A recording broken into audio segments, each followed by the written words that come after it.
We are so lucky. This is like the most beautiful, beautiful day of the entire summer. And it's our today. So nice, nice. There's always something interesting happening. The life of the birds, the frogs, the flowers that are opening. It's as though something new is happening every day. It's like the flowers are opening for you. You know, I walk past them, they're opening for me. And then you walk past them, they're opening for you. It's as though there's this invitation that's being extended to anyone who has eyes to see it.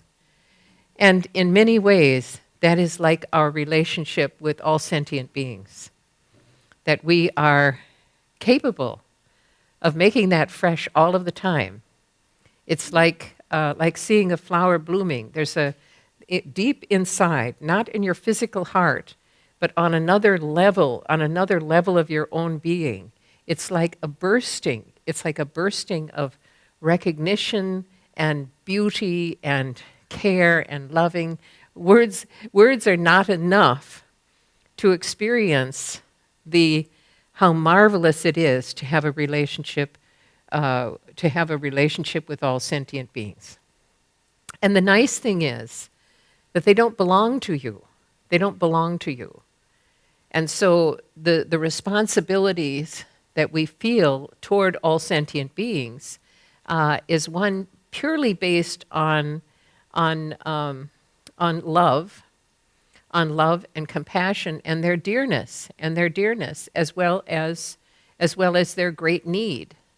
And primarily the need of sentient beings, of all sentient beings, if we talk about the Mass, is the sense that of deep comfort, that we ourselves need to generate a feeling of deep comfort, and that is what we offer in a relationship.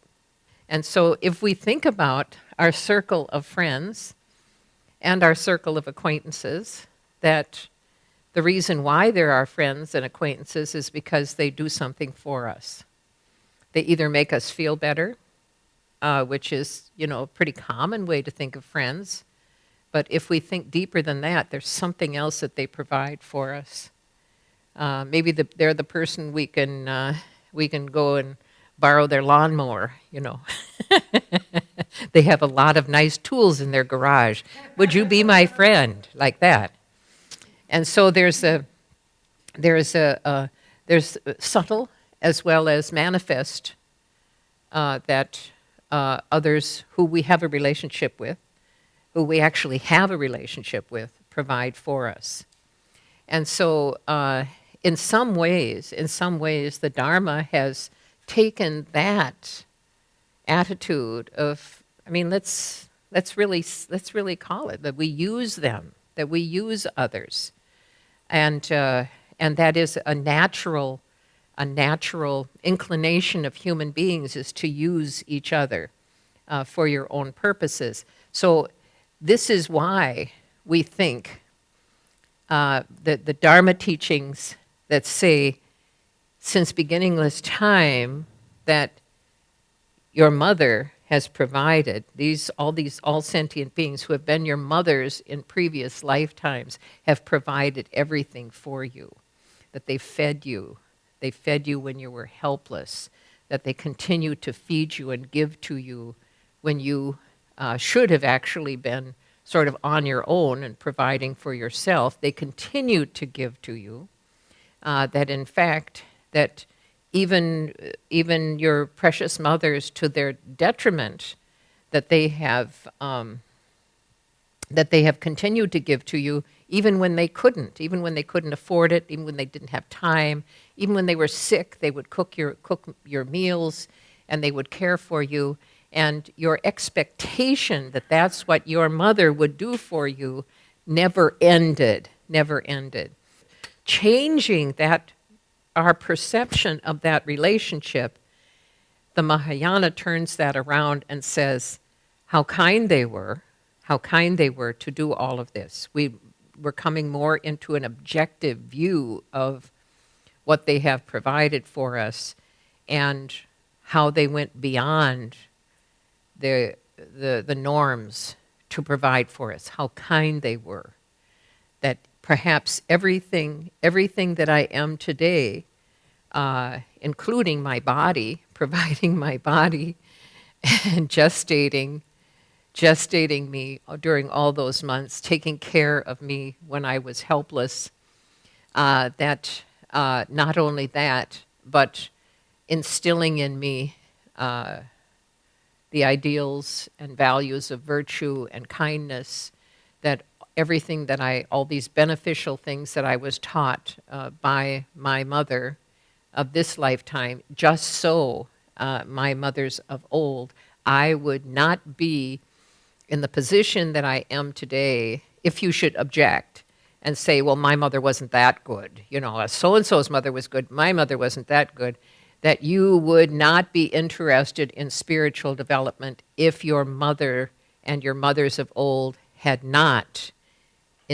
instilled in you those values. It would be impossible. You wouldn't be here. You would not be here.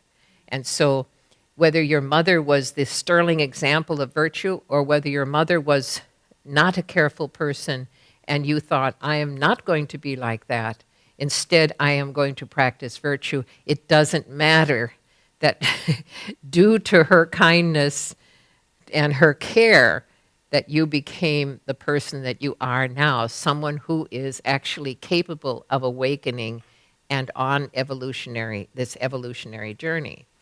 And so taking that normal human tendency to use others and turning that around to see how kind others have been, how much that has caused me to become interested in awakening. The teachings of Dharma are not based upon some fantasy